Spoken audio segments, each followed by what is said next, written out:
வணக்கம். நான் தான் உங்கள் ராசி ரைடர். நான் இப்போ பிரயாணம் பண்ணிக்கிட்டு இருக்கிற இடம் எங்கேன்னு பார்த்தீங்கன்னா, கெங்காவள்ளி ஆத்தூர் பக்கத்தால். இது இப்போ தாலுக்காவாக அறிவிச்சிட்டாங்க. அதனால் இந்த இடம் இப்போ ரியல் எஸ்டேட்டு நிறைய அங்கே பண்ணிகிட்ருக்காங்க. கெங்காவள்ளி எங்கே இருக்குதுன்னா, ஆத்தூர்லேருந்து கிட்டத்தட்ட ஒரு 8 கிலோமீட்டர் தொலைவில் இருக்குங்க. இங்கே பார்த்தீங்கன்னாக்கா, கெங்காவள்ளியிலிருந்து மறுபடியும் வலது பக்கம் போனோம்னாக்கா முள்ளுக்குறிச்சி போயிடலாம். போகிற வழியில் கூடமலை அந்தமாரி சின்ன சின்ன ஊருங்கெல்லாம் போகுங்க. பார்க்குறதுக்கு ரொம்ப அருமையாக இருக்கும். இங்கே முக்கியமான பொருளாதாரம் என்னன்னு பார்த்திங்கன்னா, விவசாயம், அதற்கு அடுத்தது ஹார்வெஸ்டர் நெல் அறுவை இயந்திரம், அப்புறம் பார்த்திங்கன்னா கிழங்கு மில். இந்த தண்ணி எங்கேருந்து வருதுன்னா, பச்சை மலையிலிருந்து வருதுங்க. கொல்லிமலை பச்சை மலை. இந்த பச்சை மலை பார்த்திங்கனாக்கா, இந்த தண்ணி அங்கேருந்து வந்து கடைசியில் பார்த்திங்கனாக்கா தண்ணி எங்கே போகுதுனாக்கா, தொழுதூர் ஏரிக்கு போயிட்டு தொழுதூர் ஏரியிலிருந்து அடுத்தது நேராக யமனேரி அப்படிங்கிற இடத்துக்கு போய் முடியுது அப்படின்னு இந்த வண்டி கழுவிக்கிட்டு இருந்தவர் சொன்னார். இந்த யமனேரி ரொம்ப பெரிய ஏரியாம், அதனால தான் பேர் யமனேரின்னு வச்சுருக்காங்கன்னு சொன்னார். இந்த யமனேரிக்கு அடுத்தது போகும்போது பார்த்திங்கனாக்கா, முழுக்க தொழுதூர் ஏரி விவசாயத்தை நிறையா செழுமை செஞ்சுட்டு, அடுத்தது யமனேரி முழுவதுமாகவே விவசாயத்துக்கு தான் பயன்படுது அப்படின்னு சொன்னாங்க. இங்கே பாருங்கள், இந்த தண்ணியில் நிறைய சின்ன பசங்கள்லாம் விளையாடிக்கிட்டு, அதுக்கப்புறம் அவர் தன்னுடைய வாகனத்தை எல்லாம் கழுவிட்டு இருந்தார். இந்த காட்சியை பார்த்துட்டு அடுத்தது நான் முள்ளுக்குறிச்சி ஒரு வேலையாக போயிட்டுருக்கேன். முள்ளுக்குறிச்சி நான் போயிட்டுருக்கும்போது பார்த்திங்கனாக்கா, வழியில் கூடமலை அப்படிங்கிற இடத்த நான் பார்த்துட்டு போனேன். கூடமலை அப்படிங்கிற பேரே எனக்கு ரொம்ப பிடிக்கும். இது கெங்கவள்ளி டு தம்மம்பட்டிக்கு அடுத்தது நான் முள்ளுக்குறிச்சி போகிறேங்க. பைக் ரைடர்ஸ்லாம் நிறையா பேர் பார்த்திங்கன்னா, சென்னையிலேருந்து ஆத்தூர் ஆத்தூர்லேருந்து மெட்டாலா வழியாக போகிறாங்க. முடிஞ்சால் இந்த ரோட்டு கூட ட்ரை பண்ணி பார்க்கலாம். கொஞ்சம் இது வேறு மாதிரி இருக்கும். அப்படியே ஒரு நல்ல பசுமையான ஒரு கிராமத்துக்குள்ளார பூந்து போகிற மாதிரி இருக்கும். இடது பக்கம் பார்த்தீங்கன்னாக்கா ஃபுல்லாகவே அந்த பச்சை மலை தெரியும். எதிர்ப்புறத்தில் பார்த்தீங்கன்னாக்கா கொல்லிமலை தெரியும். வலது புறத்தை பார்த்தீங்கன்னாக்கா சின்ன சின்ன கரடுகளாக தெரியும். நம்மளுக்கு எதிர்ப்பால் தெரிகிறது பார்த்திங்கன்னா கொல்லிமலை மற்றும் அந்த பச்சை மலையினுடைய சாரல். இப்போ இந்த தம்மம்பட்டி போயிட்டிங்கனாக்கா, இந்த தம்மம்பட்டியிலிருந்து பார்த்திங்கனாக்கா இடது பக்கமாக நேராக போனீங்கன்னா துறையூர், திருச்சி மற்றும் பெரம்பலூர் இந்த பகுதி பூரா போகலாங்க. உப்பிலியாபுரத்துலேருந்து இடது பக்கமாக போனோம்னாக்கா பச்சைமலை போகலாம். பச்சைமலை நான் ஏற்கனவே ஒரு ரிவ்யூ போட்டிருக்கேன்.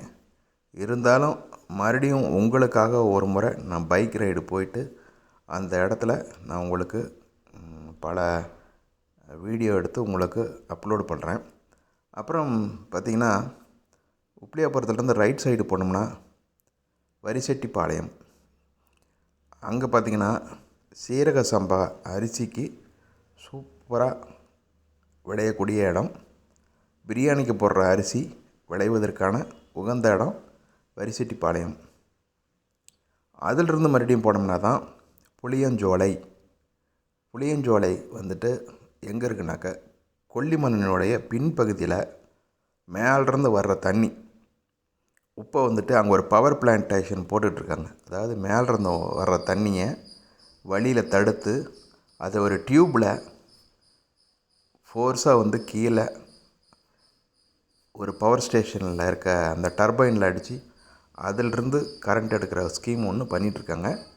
அதிலிருந்து இப்போ வெளியே வர்ற தண்ணி தான் மக்கள் குளிப்பதற்காக பயன்பாட்டில் இருக்குது. இங்கே போனீங்கன்னாக்கா நிறையா ஹோட்டல்ஸு உங்களுக்கு வேணுங்கிற அளவுக்கு நீங்கள் மட்டன், சிக்கன் இங்கேருந்து எடுத்துகிட்டு போயிடலாம். அப்படி இல்லைன்னா சிக்கன் அங்கே எந்த டைமும் கிடைக்கும். அங்கேயே பிடிக்கிற மீன்லாம் நிறையா கிடைக்கிது. அப்படி இல்லைனா வெளியிலிருந்து வாங்கிட்டு வந்தும் செய்கிறாங்க, ஆர்டரும் கொடுத்துடலாம். இந்த இடத்துக்கு பேர் புளியஞ்சோலை. பெரும்பாலும் திருச்சி மக்கள், மறுபடியும் ஆத்தூர் நம்ம சைட்லேருந்து வர்ற மக்கள் பூராமே இங்கே வருவாங்க. நிறைய மக்களுக்கு இது தெரியாது. அது பார்த்திங்கனாக்கா விவசாயத்துக்கு மிக மிக உகந்த இடம். இப்போ நம்ம போயிட்டுருக்கிற இடம் பார்த்திங்கனாக்கா, ரோட்டில் 2 பக்கமும் பார்த்திங்கன்னா புளிய மரம். இந்த ரோடு விரிவாக்கம் செஞ்சால் கூட இந்த புளிய மரத்தெல்லாம் எடுக்காமல் இருந்தாங்கனாக்கா அவ்வளோ நல்லாயிருக்கும். பாருங்கள், ஒரு வண்டியில் போகும்போது, டூ வீலரில் போகும்போது வெயிலே தெரியாத அளவுக்கு அப்படியே ஒரு பந்தல் போட்ட மாரி, பந்தலுக்குள்ளாரையே போகிற மாதிரி ஒரு ஃபீல் இருக்கும். இந்தமாரி இடம்லாம் பார்த்திங்கன்னா இப்போ அதிகமாக வந்துட்டு எங்கே இருக்குன்னா இந்த பகுதியில் இருக்குது.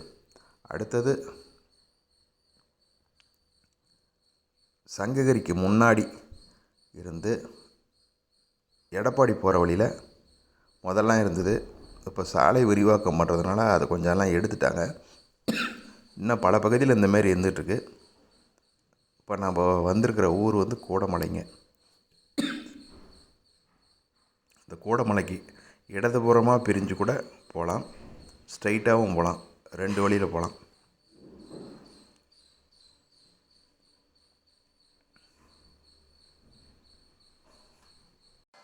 இப்போ நம்ம தம்மம்பட்டியிலிருந்து கூட கொல்லிமலைக்கு போகிறதுக்கு ஒரு ரோடு இருக்குதுங்க.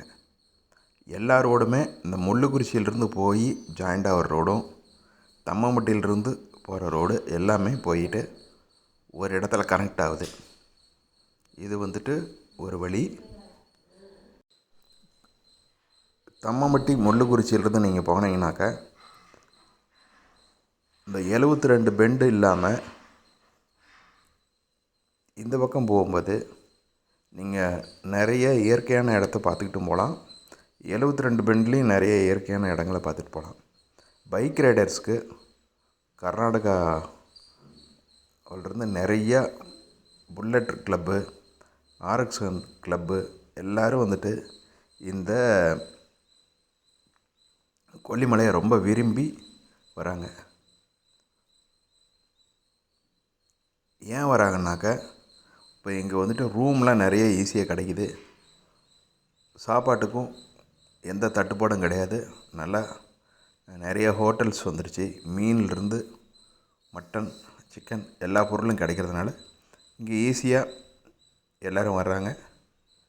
அதெல்லாம் பைக் ரைடுக்கு மிக மிக உகந்த இடம். ஆனால் என்னுடைய சின்ன அறிவுரை என்னென்னாக்கா, அது வெளியூர் பயணிகள் செய்கிறாங்களா இல்லை உள்ளூர் பயணிகள் செய்கிறாங்கன்னு தெரில, மது பிரியர்கள் நிறைய மது சாப்பிட்டுட்டு ஒரு சில இடத்துல வந்துட்டு குப்பைகளை சேகரிக்கிறதுக்குன்னு சில குப்பை தொட்டிலாம் வச்சுருக்காங்க. அதிலேயே போடாமல் பல இடத்துல எல்லாம் கீழே போட்டு உடச்சிட்றாங்க நிறைய பேர். உடைக்காமல் அப்படியே பாட்டிலாக இருந்தாக்கா எந்த சேதாரமும் ஆகாது. அதை ஒரு நாளைக்கு யாராவது எடுக்கிறவங்களுக்கு ரொம்ப ஈஸியாக போயிடும்.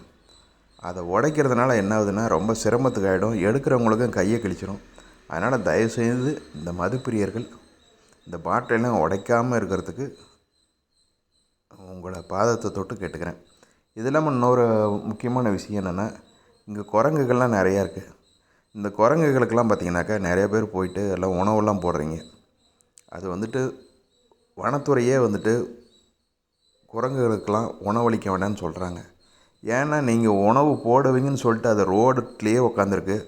ரோட்டில் டக்குன்னு யாராவது ஒரு இடத்துல வந்துட்டு ஏதாவது ஒன்று கையை நீட்டினா கூட அது உணவு போடுறாங்கன்னு நினச்சிட்டு அது அங்கேருந்து ஒடியாரும்போது மேலிருந்து வர்ற வாகனத்தையோ அல்லது கீழிருந்து இயக்கப்படும் வாகனத்தையோ அது கவனிக்கிறதில்ல.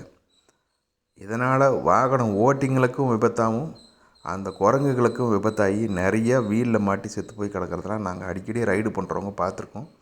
இதை விட இது வந்து ஏற்காட்டில் தான் ரொம்ப அதிகமாக நடக்கும். ஏன்னா அது இதுக்குன்னே ஒரு குரூப் இருக்காங்க. அவங்க வந்து ரெகுலராக அந்த உணவை வச்சுக்கிட்டு போயிட்டுருக்காங்க.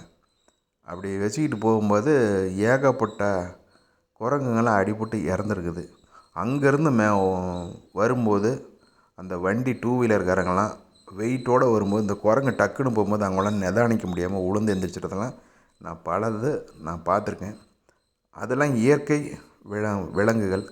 அதனால் பார்த்திங்கன்னா அது வந்துட்டு தானாக போய் இரைய பொறுக்கிக்கும்.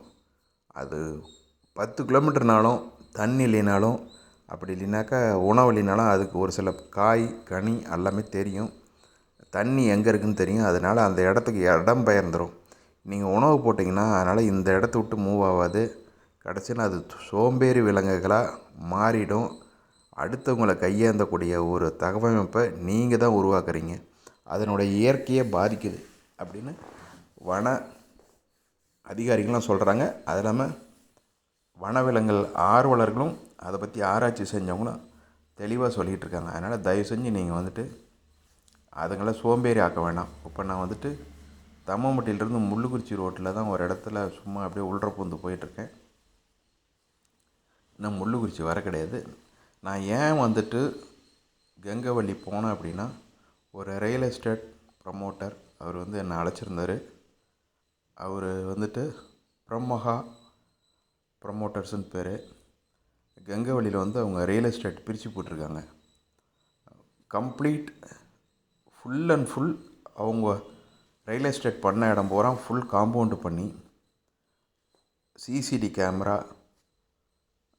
கழிவுநீர் சாக்கடை, இதுமாரி அனைத்து வசதியும் ஃப்ரண்ட்டில் வந்து பண்ணுறீங்கன்னா என்ட்ரன்ஸு ஒரே கேட்டுக்குள்ளார தான் நுழைஞ்சி அதில் தான் வெளியே வர முடியும். அந்தளவுக்கு பாதுகாப்பு, செக்யூரிட்டி ஃபெசிலிட்டிஸ் எல்லாமே பண்ணி ரியல் எஸ்டேட் பண்ணிருக்காங்க. ஆத்தூரை சேர்ந்தவங்க அதுக்கு வந்துட்டு என்னை இன்வைட் பண்ணிருந்தாங்க. நான் இந்த வீடியோனுடைய பின்பகுதியில் வந்துட்டு நான் அதை இணைச்சிருக்கேன். முடிஞ்சால் பாருங்கள், நீங்கள் பயனடைஞ்சிக்கோங்க.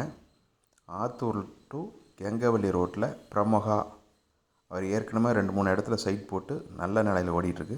அதனால் ஆத்தூர் சுற்று வட்டார பகுதிகளும் மற்றும் என்னுடைய வீடியோ பார்க்குறவங்க இதை பயன்படுத்திக்கோங்க. ஏன்னாக்கா ரொம்ப நீட்டாக பண்ணிருக்காங்க. வெளி இடத்துலேருந்து ஒரு சின்ன நாய் கூட உள்ற வர முடியாத அளவுக்கு காம்பவுண்டெல்லாம் ஃபுல்லாக வந்துட்டு மார்க் பண்ணி பண்ணிருக்காங்க. அதனால் நீங்கள் எல்லாருமே இதை வந்து பயன்படுத்திக்கோங்க. நீங்கள் கொல்லிமலை போகிறவங்க இந்த சாலையும் ஒரு முறை நீங்கள் பயன்படுத்தி பார்த்தீங்கன்னாக்கா கொல்லிமலைக்கு எனக்கு தெரிஞ்சு இப்போ 4 வழியில் போகலாம்.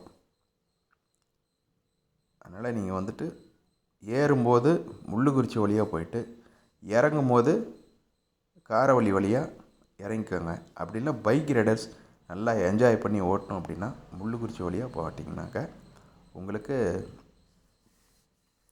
ரொம்ப ஒரு கண்கொள்ளா காட்சியாகவும் பைக் ரைடுக்கு ஏதுவான இடமும் இருக்கும்.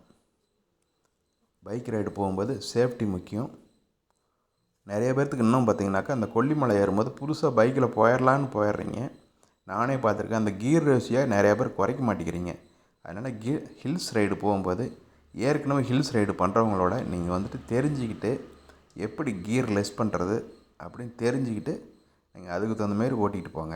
Thank you very much. இது வந்து பிரமோகா ப்ரமோட்டர்ஸினுடைய டெவலப்பர்ஸினுடைய ஒரு இன்ஃபோ பாருங்கள். Full and full compound. அப்புறம் பார்த்திங்கனாக்கா சாக்கடை வசதிகள்லாம் தெளிவாக பண்ணி உங்களுக்கு ஆத்தூர் பக்கத்தால் கெங்கவள்ளி தாலுக்காவில் இந்த ஃப்ளாட்லாம் பிரித்து போட்டுட்ருக்காங்க. என்ட்ரன்ஸ் இது. நான் இனாக்ரேஷனுக்கு போயிருந்தேன். இதை போய் இப்போ 10 days ஆகுது. அதனால் ஆத்தூர் மக்களுக்கும் ராசிபுரம் சுற்றுவட்டார பகுதியில் இருக்கிறவங்களுக்கு ரொம்ப யூஸ்ஃபுல்லாக இருக்கும். எல்லாருமே பயன்படுத்திக்குவாங்க. இந்த மாதிரி இருக்குப்பா அந்த மனையில காட்டி சொல்றதுக்கு வசதியா இருக்கும். வேற ஒண்ணும் இல்ல. அது சரி. பண்ணிக்கலாம். அவங்க என்ன கேட்பாங்க, கார்னர் என்ன இருக்கு தெரியல. அண்ணா கைக்கு பார்த்து 2200 டிசைட் பண்ணல. அதெல்லாம் ரேட் போட்டுருக்கேன். அது 2200 இந்த லாஸ்ட் 1000